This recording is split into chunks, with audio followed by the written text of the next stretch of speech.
perhaps the golden age of US-China climate cooperation was, I would say, it was 2013 through the Paris Agreement. And that was an interesting political moment. That was when I say it began, when President Xi came to power, went to Sunnylands, had his first meeting, head of state meeting with President Obama. President Obama had just been reelected himself and had a determination to execute a domestic climate strategy.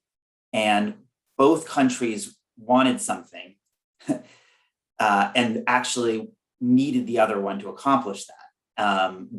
And that was in the context of the Paris Agreement negotiations. The US needed an agreement in which China participated in a meaningful way.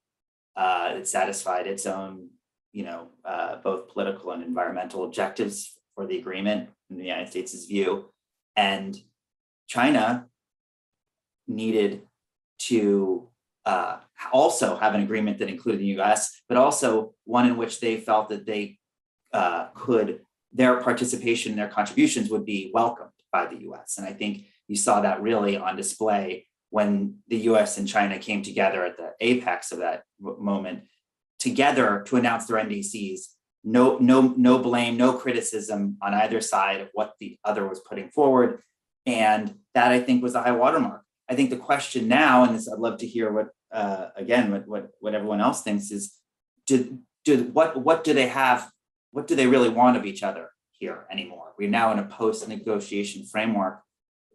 So much of what you hear the US asking of China are things that China itself needs to do. And so much of what you hear, at least in the public discourse coming back from China, is about things outside of the climate space and arena that it wants of the US.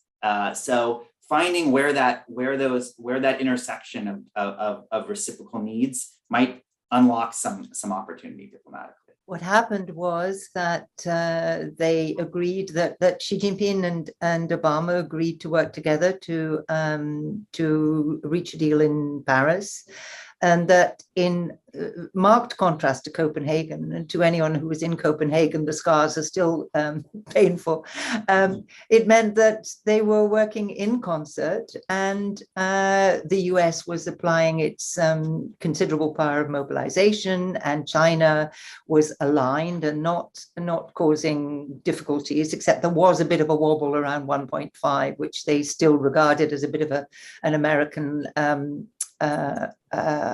maneuver, I think. Anyway, we got over that and we had a deal. And so, that's critical. We have the deal. So we're not negotiating a deal in Glasgow. We're trying to make the deal work.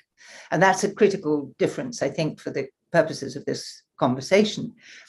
To your question about, the geostrategic impacts on climate cooperation, I think it's helpful to try to understand better what has driven China's climate action so far. And I would definitely argue that it is not particularly a response to external pressure. If you think back to 2005, when China became the world's biggest emitter, was revealed as the world's biggest emitter, that moment coincided with many other things, including a severe environmental crisis, the exhaustion of the original industrial model, which is a high emitting, rapid catch-up model, and the need to upgrade the economy, growing discontent with air pollution, and just, and the understanding that, as one climate advisor put it, the tall poppy catches the wind. So becoming the world's biggest emitter was going to do China no good